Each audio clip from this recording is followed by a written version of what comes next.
ओम शांति। आज के तारीख हलो 17 जुलाई 2025। प्रातः मुरली ओम शांति बाप दादा मधुबन। आजकेर मुरलीते बाबा बोलेছেন मिष्टि बाच्चारा সমুন্নত উচ্চ হতে চাইলে রোজ নিজের পোতামেল মানে চার্ট দেখো। কোনো কর্মেন্দ্রিয় যেন ধোঁকা না দেয়। চোখ খুব ধোঁকাবাজ, এর হাত থেকে নিজেকে সামলে রেখো। তো বাবা যে সমুন্নত উচ্চ হতে চাইলে রোজ নিজের পোতামেল মানে চার্ট দেখো। কোনো কর্মেন্দ্রিয় যেন ধোঁকা না দেয়। চোখ খুব ধোঁকাবাজ, এর হাত থেকে নিজেকে সামলে রেখো। প্রশ্ন, কোন অভ্যাস সবথেকে খারাপ এবং এর হাত থেকে রক্ষা পাওয়ার উপায় কি? উত্তর, সবথেকে খারাপ অভ্যাস হলো জিভের স্বাদ। কোনো ভালো ভালো খাবার দেখলে লুকিয়ে খেয়ে নেওয়া। বা যে কোনো ভালো ভালো খাবার দেখলে লুকিয়ে খেয়ে নেওয়া। লুকানো অর্থ চুরি করা। এই চুরিরূপী মায়া অনেককে নাক কান পাকড়ে ধরে নেয়। এর থেকে মুক্তি পাওয়ার উপায় হলো যখনই অন্য কোনো দিকে বুদ্ধি যাবে তখন নিজেই নিজেকে শাস্তি দাও। খারাপ অভ্যাস ত্যাগ করার জন্য নিজেই নিজেকে আছাড় মারো। তো বলছে নিজে নিজেকে আছাড় মারতে বলছে। ওম শান্তি। আত্ম অভিমানী হয়ে বসেছ, সব বিষয় নিয়ে নিজেই নিজেকে প্রশ্ন করতে হয়। আমি কি আত্ম অভিমানী হয়ে বাবাকে স্মরণ করছি? শিবশক্তি পাণ্ডব সেনার গায়ন রয়েছে, এখানে তো শিব বাবার সেনারা বসে আছে, তাই না? দুনিয়ার সেনাবাহিনীতে কেবল যুবকরাই থাকে, বাচ্চা কিংবা বৃদ্ধ থাকে না। এই সেনাবাহিনীতে তো বৃদ্ধ, বাচ্চা, যুবক সবাই বসে আছে।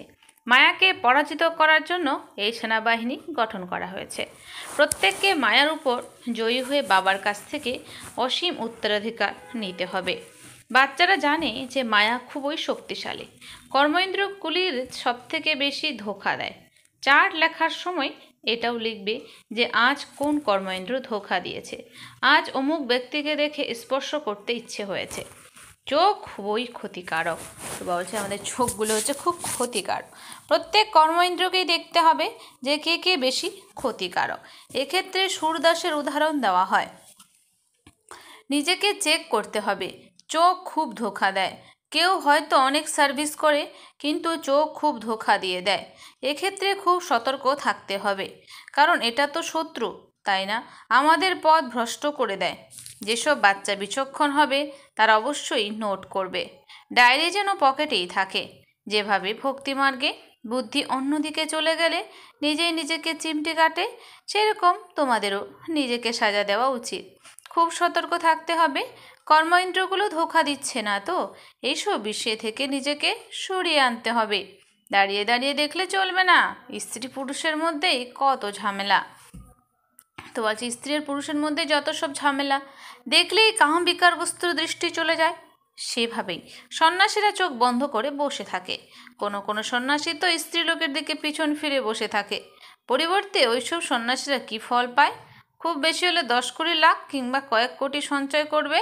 মরে গেলে সব শেষ, আবার পরের জন্মে সঞ্চয় করতে হবে। তোমরা বাচ্চারা বলছে আমরা বাবার বাচ্চারা যা কিছু পাচ্ছ সব অবিনাশী উত্তরাধিকার হয়ে যাচ্ছে। ওখানে সম্পত্তির প্রতি কোনো বলছি ওখানে সম্পত্তির প্রতি কোনো লোভ থাকবে না, কোনো অপ্রাপ্তি থাকবে না, যার জন্য পরিশ্রম করতে হয়। কলিযুগের অন্তিম এবং সত্যযুগের আদিকালের মধ্যে দিন রাতের পার্থক্য। ওখানে অসীম সুখ থাকবে, এখানে তো কিছুই নেই। বাবা সবসময় বলেন তো বাবা আমাদেরকে সবসময় বলেন সঙ্গম শব্দটার সঙ্গে পুরুষোত্তম শব্দটা অবশ্যই লেখা স্পষ্ট কথায় বলতে হবে। মানুষ বুঝতে সুবিধে হবে, মানুষের বুঝতেও সুবিধে হবে। মানুষ থেকে দেবতা বানানোর গায়ন আছে, সুতরাং তিনি নিশ্চয়ই সঙ্গম যুগে দেবতা বানানোর কিংবা নরকবাসী থেকে স্বর্গবাসী বানানোর জন্য আসবেন। মানুষ তো ঘোর অন্ধকারে আছে, স্বর্গ কী জিনিস জানে না। অন্যান্য ধর্মাবলম্বীরা তো স্বর্গ দেখতেই পাবে না। তাই বাবা বলেন তোমাদের ধর্ম খুবই সুখদায়ী। ওই দুনিয়াটাকেই হেভেন বলা হয়। কিন্তু ওরা কি মনে করে যে আমাদের পক্ষেও স্বর্গে যাওয়া সম্ভব? কেউ কিছুই জানে না। ভারতবাসীরা সব ভুলে গেছে, বলে যে অনেক লক্ষ বছর আগে হেভেন ছিল। খ্রিস্টানরা তো বলে 3000 বছর আগে হেভেন ছিল। লক্ষ্মীনারায়ণ হলেন ভগবান এবং ভগবতী। নিশ্চয়ই ভগবান এসেই ভগবান এবং ভগবতীকে বানাবেন। তাই পরিশ্রম করতে হয়। প্রতিদিন নিজের চার্ট দেখতে হবে। তো আমাদের চার্টটা প্রতিদিন দেখতে হবে। কোনো কর্মেন্দ্র ধোঁকা দেয়নি তো? যেহোবা কম কিছু নয়। কোনো ভালো জিনিস দেখলেই লুকিয়ে খেয়ে নেয়। জানি না যে এটা একটা পাপ। তো লুকিয়ে খেয়ে একটা পাপ। এটা তো চুরি করা হলো, তাই না? তার উপর আবার শিব বাবার যজ্ঞ থেকে চুরি করা খুবই খারাপ জিনিস। বলা হয় 1 পয়সার চোর আর 1 টাকার চোর একই জিনিস। অনেকজনকেই মায়া কান পাকড়ে ধরে নেয়। যত খারাপ অভ্যাস সব বেরিয়ে আসে। নিজেকে আছাড় মারতে হবে। তো বাবা বলছে নিজেকে আছাড় মারতে হবে। যতক্ষণ কোনো খারাপ অভ্যাস আছে ততক্ষণ ভালো পথ পাওয়া যাবে না। স্বর্গে যাওয়া কোনো বড় ব্যাপার নয়, কিন্তু কোথায় রাজা রানী আর কোথায় প্রজা। তাই বাবা বলেছেন কর্মেন্দ্রগুলোর উপর সতর্ক থাকতে হবে। দেখতে হবে যে কোন কর্মেন্দ্র ধোঁকা দেয়। চার্ট লিখতে হবে। এটা তো ব্যবসা, তাই না? বাবা বোঝাচ্ছেন আমার সঙ্গে সওদা করো। ভালো পথ পেতে চাইলে শ্রীমত অনুসারে চলো। বাবা তো নির্দেশ দিচ্ছেন, কিন্তু পালন করার ক্ষেত্রেই মায়া বিঘ্ন নিয়ে আসে। তো বাবা আমাদের সব নির্দেশ দেন, কিন্তু পালন করার সময় মায়া কী করে বিঘ্ন নিয়ে আসে, করতেই দেয় না। বাবা বলেছেন এই কথাগুলো ভুলে যেও না। গাফিলতি করলে খুব আফসোস করতে হবে। কখনোই ভালো পথ পাবে না। বলার সময় তো খুব আনন্দ সহকারে বলো যে আমরা নর থেকে নারায়ণ হব, কিন্তু নিজেকেই জিজ্ঞেস করতে থাকো যে কখনো কোনো কর্মেন্দ্র ধোঁকা দেয় না তো? নিজের উন্নতি করতে চাইলে বাবার নির্দেশগুলো বাস্তবায়িত করো। সারাদিনের চার্ট রাখো। অনেক ভুল হতে থাকে। চোখ খুব ধোঁকা দিয়ে দেয়। ইচ্ছে হয় যে একে এটা খাওয়াই, এটা উপহার দিই। নিজের অনেক সময় নষ্ট করে মালার দানা হওয়ার জন্য অনেক পরিশ্রম করতে হয়। তো বাবা বলেছে যে মালার দানা হওয়ার জন্য কিন্তু অনেক পরিশ্রম করতে হয়। মুখ্য হলো অষ্টরত্ন, নবরত্ন বলা হয়। একজন তো বাবা, বাকি রইল 8 জন। মধ্যখানে তো বাবার প্রতীক থাকতে হবে। কারোর উপরে কোনো গ্রহের দশা থাকলে নবরত্নের আংটি পরানো হয়। এতজন পুরুষার্থ করছে, তার মধ্যে মাত্র 8 জন সম্মানের সঙ্গে উত্তীর্ণ হয়। অষ্টরত্ন অনেক মহিমা আছে। দেহ অভিমানের বশীভূত হওয়ার জন্য কর্ম ইন্দ্রগুলো খুব ধোঁকা দেয়।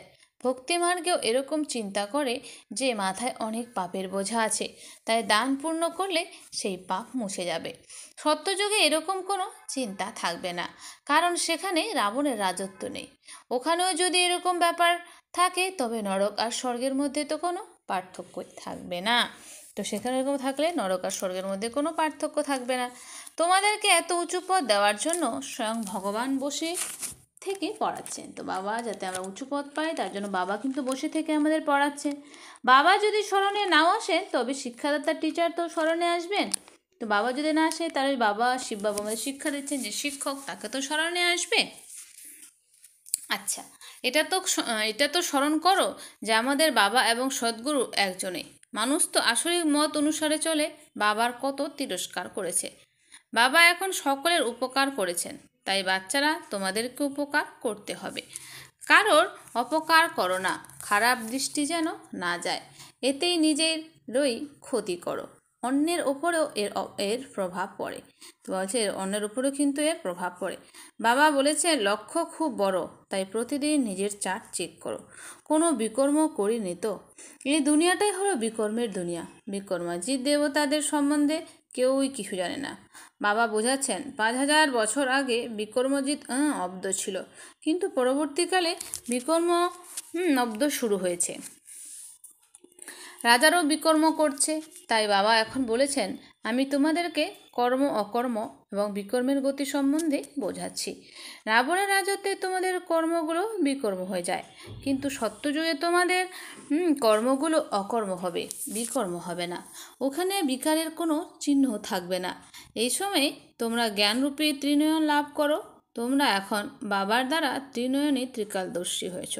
কোনো মানুষ এরকম বানাতে পারবে না। বাবাই তোমাদেরকে এরকম বানিয়েছেন। আস্তিক হলে নয় ত্রিনয়নী ত্রিকালদর্শী হতে পারবে। মূল বতন, সূক্ষ্ম বতন, 84 চক্র সব তোমাদের বুদ্ধিতে আছে। পরবর্তীকালে অন্যান্য ধর্মগুলো আসবে, বৃদ্ধি হতে থাকবে। ওইসব ধর্মস্থাপকদের গুরু বলা যাবে না। সদ্গুরু কেবল একজন, যিনি সকলের সদ্গতি করেন। ওরা কাউকে সদ্গতি দেওয়ার জন্য আসে না। ওরা হলো ধর্মস্থাপক। যীশুখ্রিস্টকে স্মরণ করলে কারোর সদ্গতি হয় না, বিকর্মের বিনাশ হয় না, কোনো লাভ হয় না। ওরা সবাই ভক্তির লাইনে রয়েছে, জ্ঞানের লাইনে কেবল তোমরাই রয়েছ। তোমরা হলে পাণ্ডা, সবাইকে শান্তিধাম এবং সুখধামের রাস্তা বলে দাও। বাবা যেমন মুক্তিদাতা, সেরকমই তিনি আবার পথ প্রদর্শক। সেই বাবাকে স্মরণ করলে বিকর্ম বিনাশ হবে। এখন তোমরা বাচ্চারা নিজের বিকর্ম বিনাশ করার পুরুষার্থ করছো। তাই খেয়াল রাখতে হবে যাতে আর কোনো বিকর্ম না হয়ে যায়। পুরুষার্থ করার সঙ্গে সঙ্গে যদি বিকর্মও করো তবে সেটা 100 গুণ হয়ে যাবে। তোমরা এখন বাবার জ্ঞান পেয়েছি, যদি আমরা এখন বিকর্ম করি তাহলে সেটা 100 গুণ হয়ে যাবে। যতটা সম্ভব বিকর্ম না করার চেষ্টা করো, নয়তো সেগুলো নথিভুক্ত হয়ে যাবে, নামও বদনাম করবে। যখন জেনে গেছো যে ভগবান পড়াচ্ছেন, তখন আর কোনো বিকর্ম করা উচিত নয়। ছোটোখাটো চুরি হোক কিংবা বড় চুরি, পাপ তো অবশ্যই হয়, তাই না? এই চোখ খুব ধোঁকা দেয়। তো বাবা বলছেন আমাদের এই চোখগুলো কিন্তু খুব ধোঁকা দেয়। বাবা বাচ্চাদের আচার আচরণ দেখেই বুঝতে পারেন, কখনো যেন এরকম চিন্তা না আসে যে ইনি আমার স্ত্রী।